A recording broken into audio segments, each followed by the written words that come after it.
Hello साथीहरू, मेरो यो सानो ब्लगमा हजुरहरूलाई स्वागत छ। साथीहरू, आज मैले लगाएको सुन्तलाको बिरुवाहरू कत्रो भएछ भनेर हेर्न जाँदैछु साथीहरू। ल हेर्नुहोस् त, ल हेर्नुहोस् है साथीहरू, झार पलाएर यस्तो भएको रहेछ। हेर्नु न, यत्रो भएको रहेछ है बल्ल है। ल साथीहरू, यसो अलिअलि गोडमेल गर्नु पऱ्यो सुन्तलाको बिरुवामा। यहाँ त यत्रो ठुल्ठुलो भएको रहेछ। यो धेरै दिनपछि आएर हो कि साथीहरू यस्तो भएको। यसलाई बेला दुई दिन बिराएर गोडमेल गर्नुपर्ने हो।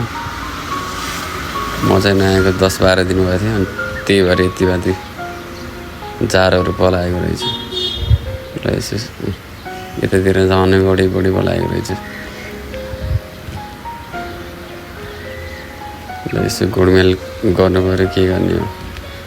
गोडमेल गरेर आफूले राम्रोसँग गऱ्यो भने ठुलो भएपछि जस फाइदा लिन सकिन्छ।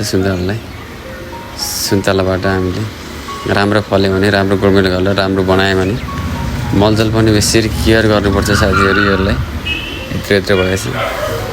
अन्त यहाँ पुरै जङ्गल थियो साथीहरू। यो पुरै जङ्गल फडानी गरेर सुन्तला लगाएको, यो दाउरा चिरेर राखेको साथीहरू। यहाँ पुरै जङ्गल थियो साथीहरू। यो जङ्गललाई पुरै फडानी गरेर यो सुन्तला खेती लागेको। हाम्रो यो स्याङ्जामा सबभन्दा मेन खेती हुने भनेको सुन्तला हो।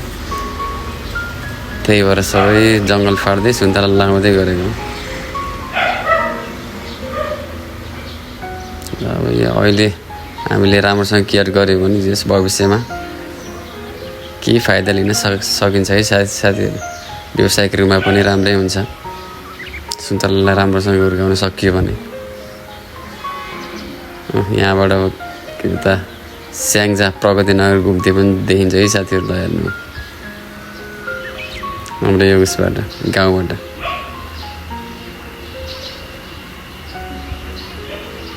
ल साथीहरू, म लागेको साना सुन्तला पनि फलिसकेको रहेछ है साथीहरू। दुई वर्षमा फलेको रहेछ साथीहरू।